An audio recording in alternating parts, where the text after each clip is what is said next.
Y vamos a comenzar esta entrevista contigo, Javier, luego con Ramiro, porque Ramiro parte. Así que, por favor, adelante, Javier, y saludar al doctor Benavides. Javier Segarra comienza con la entrevista aquí en I99. Buenos días. Gracias, Eduardo. ¿Cómo le va, doctor Andrés Benavides? Bienvenido a la plataforma I99. Un gusto tenerlo a esta hora de la mañana también para nuestros televidentes y oyentes. ¿Cómo está? Buenos días, estimado Javier. Muchas gracias por la invitación y un cordial saludo para todos quienes están en cabina y quienes nos escuchan a través de la señal de I99. Empecemos por donde tenemos que empezar, doctor Benavides. Consejo de la Judicatura, ¿con qué argumento jurídico quiere o quiso, no sé si en las próximas horas va a seguir intentando, adoptar esta posibilidad de sanción a la fiscal general del Estado y de 3 meses y buscar de alguna forma cualquier argucia legal para destituirla del cargo? ¿Esto tiene o no el argumento jurídico, doctor Benavides? Desde ningún punto de vista, el argumento es la leguleyada o la pirueta jurídica, porque en este caso no puede la fiscal general del Estado ser susceptible de un procedimiento administrativo sancionador por parte del Consejo de la Judicatura, tomando en cuenta varios aspectos fundamentales. Primero, que la fiscal general del Estado no forma parte de la carrera judicial. Segundo, ella es designada a través de un proceso de selección a partir de lo que lleva a cabo el Consejo de Participación Ciudadana.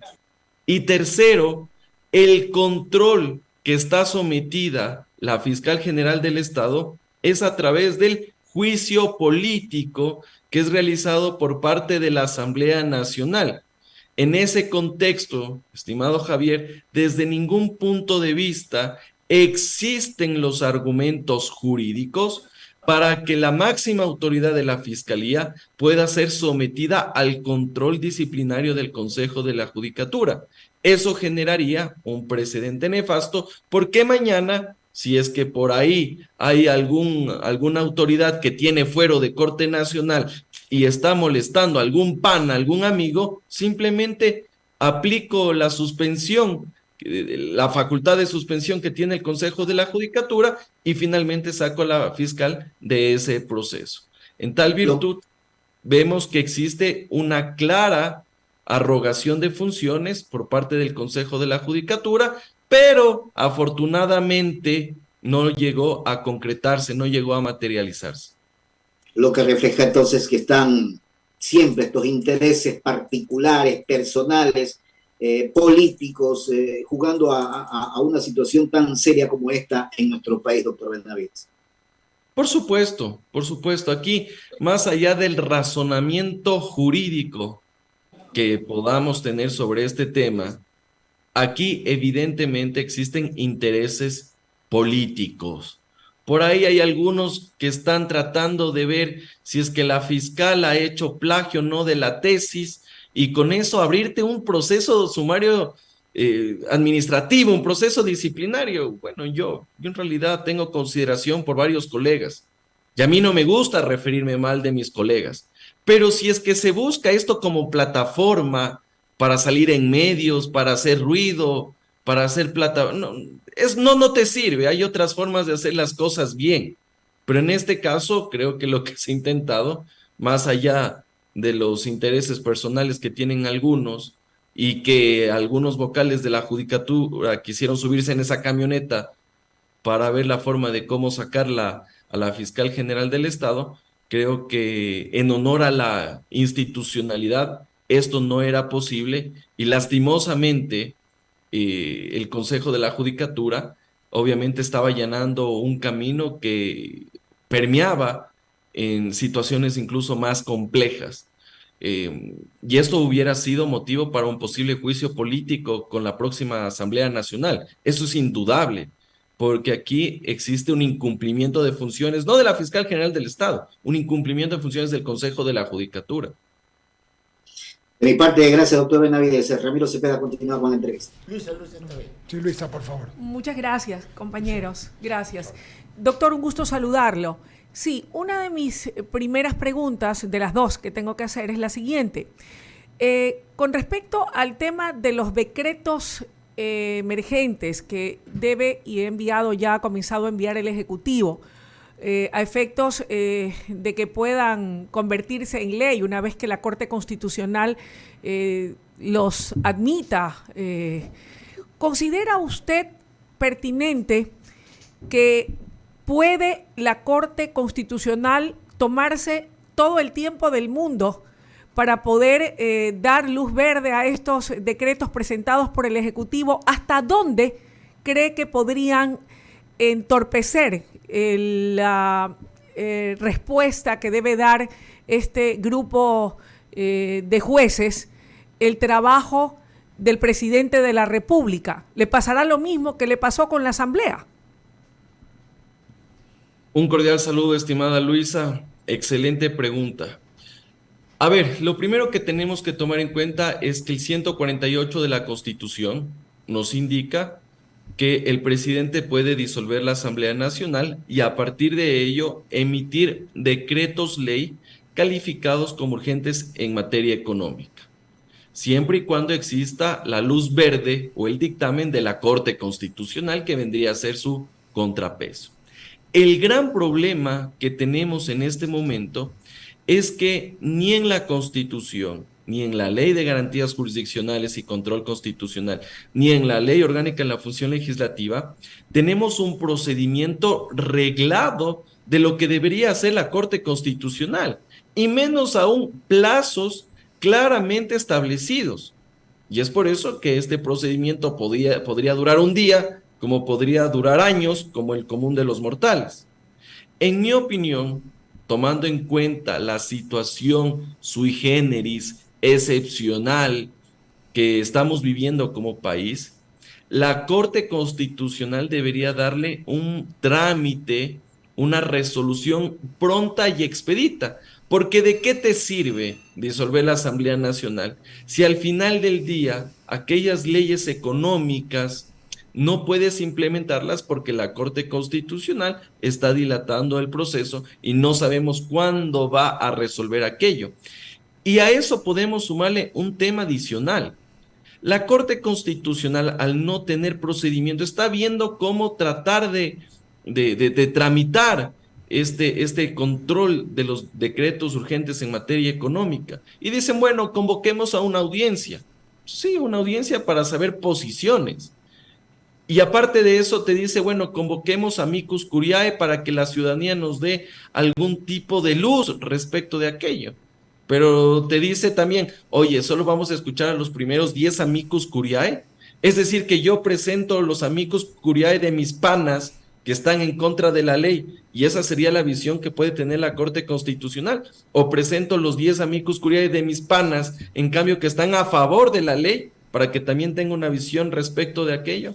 En ese sentido, yo creo que la Corte Constitucional, más allá de este trámite que está haciendo, debería responder de manera expedita y oportuna. Caso contrario, mañana ya nos llegan las elecciones de agosto, vamos a tener Asamblea Nacional y evidentemente ya no tendría ningún sentido seguir hablando ni presentando estos decretos ley de urgencia en materia económica. Y quiero cerrar con un tema. Y esto es importante que la ciudadanía lo conozca y el foro jurídico también lo tenga bastante presente. La Corte Constitucional no tiene competencia para calificar lo que es y lo que no es urgente en materia económica.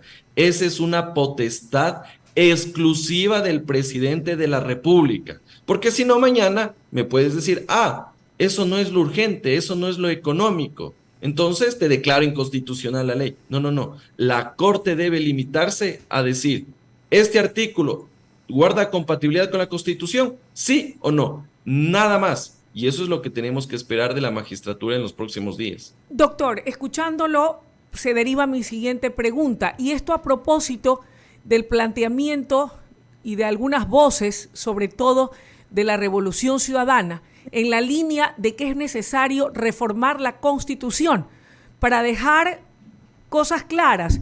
También hay otros sectores que están o son partidarios de que hay que eliminar esta figura de la muerte cruzada para obligar a que los actores políticos en un futuro, cuando ésta pudiera implementarse a través de una constituyente, puedan lograr consensos y acuerdos que de alguna manera impidan que el país vuelva a vivir un episodio como el que estamos viviendo actualmente. ¿Considera usted que aquello sería pertinente y tarea para, no sé si el próximo gobernante, porque el tiempo es corto, pero sí para el 2025 en adelante?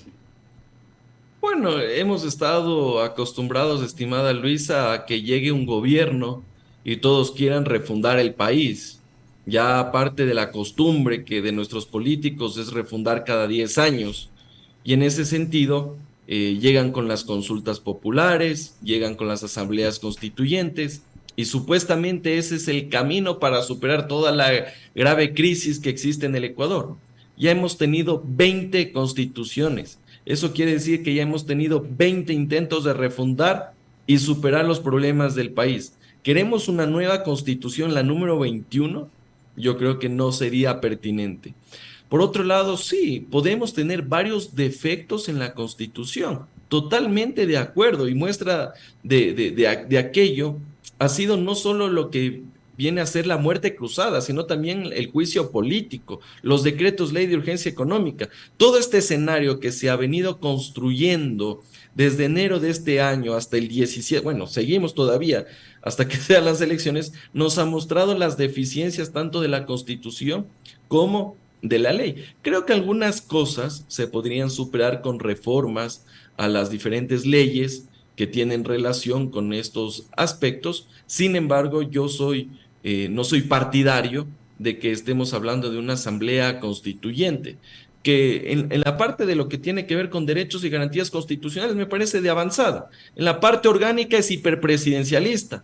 Pero, oye, tú cuando redactaste la Constitución del 2008 pensabas que era la mayor expresión de perfección que existía a nivel constitucional en el mundo. Y la muerte cruzada era prácticamente una muestra de aquello. Pero cuando te utilizan la muerte cruzada con lo que tú creaste, en cambio ahí ya no te gusta. O sea, cuando estaba bien para ti, eso sí era perfecto, pero cuando te la aplican, no, pues ahí sí es institución antidemocrática, golpe de Estado, dictatorial. Entonces yo creo que también hay que asumir en este caso el resultado de las decisiones que uno toma.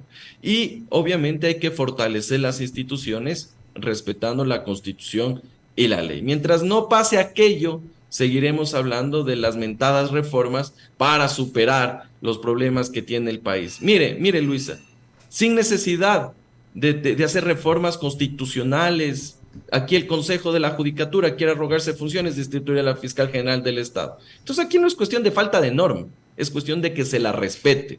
Solo respetándole ya hemos ganado muchísimo. Doctor, mi estimado y querido amigo y colega del panel, Ramiro Cepeda, tiene más preguntas para usted. Adelante, Ramiro. Andrés, ¿cómo le va? Gusto en saludarlo. Un cordial saludo, estimado Ramiro. Cuando nos enseñaban las primeras clases en la Facultad de Derecho, nos decían, el derecho es el sentido común sistematizado. Y sus respuestas con respecto al procedimiento que debe seguir la Corte Constitucional para tramitar los decretos, leyes de emergencia en esta situación atípica que nos pone la vigencia de la declaratoria de muerte cruzada y disolución de la Asamblea Nacional, demandan una actitud expedita, como usted lo dice.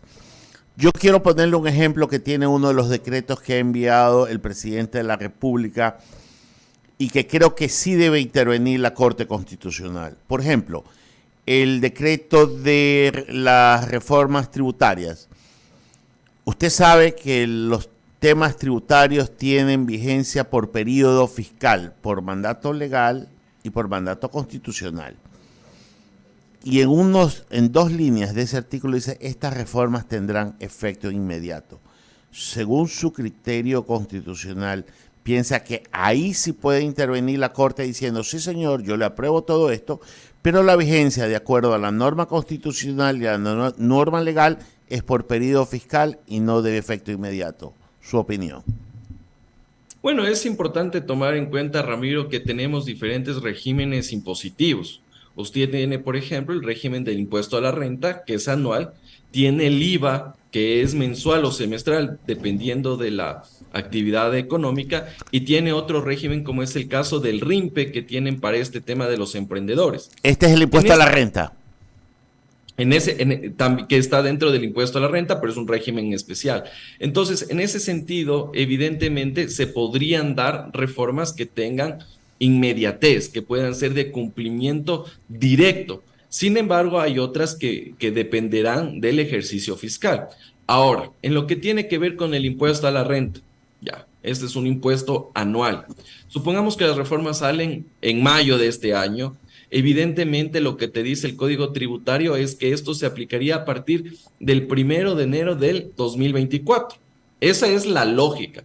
Sin embargo, el gobierno nacional nos ha dicho que actualmente a los ciudadanos se le está haciendo este tema de las retenciones del impuesto a la renta para el siguiente ejercicio fiscal y que los efectos inmediatos se verían respecto de aquello.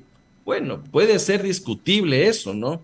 Porque eso va a la final del día a tener algún tipo de incidencia en las recaudaciones tributarias que tenga el SRI y evidentemente al presupuesto general del Estado. Sin embargo, habría que ver lo que dice la Corte Constitucional. Al menos yo no le veo ningún tipo de problema, porque a la final del día el ciudadano va a hacer sus declaraciones, le van a hacer sus retenciones respecto del nuevo régimen y obviamente que esto siempre rige para futuro. De ahí la Corte Constitucional podría decir que esto afecta a la seguridad jurídica. Sí, podría ser. Sin embargo, bajo los principios tributarios, creo que si no te están grabando menos, no vas a tener ningún tipo de retención y eso te puede tener mayor dinero en el bolsillo, yo creo que no existiría ningún problema. Pero bueno, eso ya dependería de la... Sí, de la porque Corte. los principios de derecho tributario no tienen que ver nada con la conveniencia o no, sino con los principios de derecho tributario. Si no, imagínense cómo resolviéramos las cosas. Quiero volver al tema inicial que trataron de la fiscal y de la absurda evaluación de su gestión a través del... ¿cómo se llama esta institución? El Consejo de la Judicatura. Pero la fiscal también tiró un dardo iniciando una excitativa fiscal, una investigación a los miembros del Consejo de la Judicatura. Entonces, esto es un fuego cruzado, es un choque de trenes. O sea, ni lo uno ni lo otro. ¿En qué estamos? ¿En qué país vivimos? Claro, sí, pero lo que te digo es que la denuncia puede poner uno, van otros. Tú sabes que una acción la puede ejercer cualquiera, ¿ya? Entonces, ¿cómo llegar a poner orden a este desbarajuste? Porque está claro que quieren cual la cabeza de Juan el Bautista, la cabeza de la fiscal. Eso ya es evidente. Pero también la fiscal no está atada, pues la fiscal también tiene sus herramientas de defensa, no solo las que la ampara la Constitución, sino su mismo cargo. ¿Cómo hacer para poner orden a este vericueco? Bueno, es importante también recordar que en esta pugna que existe entre las diversas funciones del Estado, principalmente la función judicial que está compuesta por varios órganos, esto no es una novedad. Y recordemos algo muy sencillo. Hace algunos meses, inclusive, este Consejo de la Judicatura suspendió al presidente de la Corte Nacional de Justicia, supuestamente por no haber dado trámite a un tema de extradición del expresidente Correa. Pero dada la casualidad que el presidente de la Corte Nacional de Justicia estaba armando las ternas para elegir al presidente de la Judicatura. Entonces dijeron, oye, ¿me vas a cambiar del puestito? ¿Me vas a sacar de mi puesto de presidente de la Judicatura? Ah, no, yo te suspendo primero, y esa fue una señal clara de, obviamente, de la Judicatura meter mano en esa atribución. Pero después se le ratificó, no hubo la declaratoria jurisdiccional previa al señor Saquicela y volvió al puesto. Y evidentemente en este momento estamos viendo algo así, porque en este caso la fiscal general del Estado ha hecho su trabajo. Ella ha iniciado una investigación previa por presuntos delitos que han sido cometidos por parte de de algunos vocales del Consejo de la Judicatura, y obviamente ellos gozan de fuero de Corte Nacional de Justicia, y en este momento ya se está llevando a cabo, me parece, el procedimiento de formulación de cargos, etcétera, etcétera, y obviamente que existirá un juez de Corte Nacional que sustanciará esta primera parte procesal.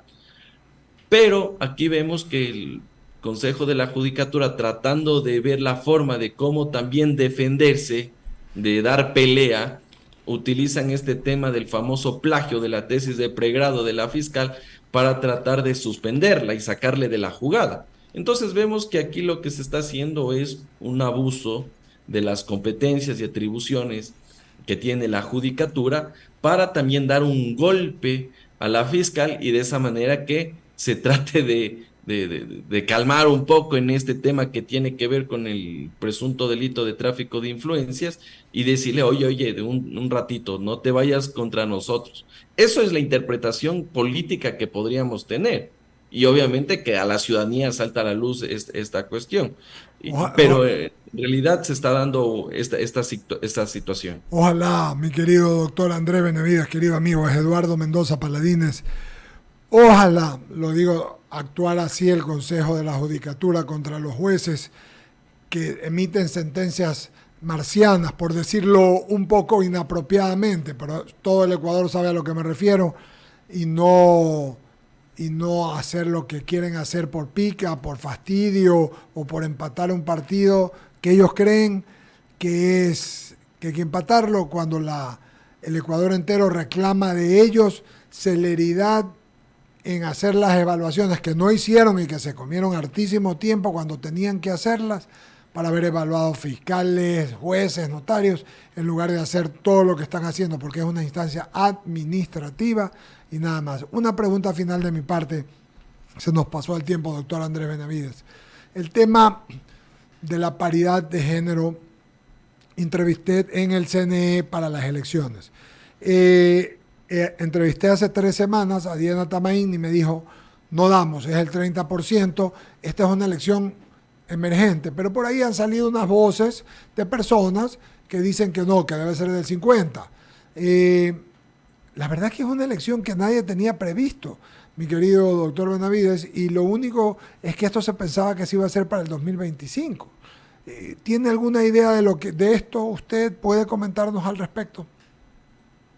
Con todo gusto, estimado Eduardo, un cordial saludo para usted también. De igual forma. A ver, en el año 2020 se hicieron una serie de reformas al Código de la Democracia y entre ellas estaba justamente que exista un binomio con paridad de género en el ámbito presidencial y vicepresidencial. Así también que cierto porcentaje de mujeres encabecen las listas de asambleístas o listas pluripersonales y por otro lado que exista una cuota de participación de los jóvenes, ¿ya? Obviamente que las transitorias te dicen para las siguientes elecciones generales. Obviamente que nadie contaba que iba a haber la muerte cruzada y que las siguientes elecciones generales se iban a llevar a cabo en agosto del 2023. Y ahí tenemos diversas interpretaciones, porque para algunos las elecciones generales serían las del 2025, pero para otros dicen no, elecciones generales son las de este momento y debería cumplirse. Y muestra de aquellos que algunas organizaciones feministas han presentado algunos tipos de impugnaciones en el Tribunal Contencioso Administrativo. Como podemos ver, existe en este momento una duda respecto del alcance que tiene esa interpretación. Sin embargo, desde mi punto de vista jurídico, el artículo 11, numeral 5 de la Constitución nos dice lo siguiente: si usted tiene duda del alcance sobre un derecho, tiene que hacerlo en función de la norma que más favorezca el ejercicio de los derechos. Y en ese sentido, me pregunta desde mi punto de vista jurídico, sí, señor. Yo creo que debería existir la paridad de género, el binomio presidencial debería ser hombre-mujer o mujer-hombre, y también esta cuota de representación de los jóvenes, porque evidentemente la reforma fue presentada, fue reformada, la reforma fue desarrollada para favorecer el ejercicio de derechos de participación. Y yo creo que debería ser en ese sentido, más allá de la interpretación que puedan tener en el CNE. Muchas gracias, doctor Andrés Benavides. Gracias por su gentileza y amabilidad de atendernos. Seguiremos conversando. Le agradezco su amabilidad. Gracias a ustedes, un abrazo. Antes de ir al corte comercial, solamente decirles, indicarles a todos, está con nosotros el doctor Marlon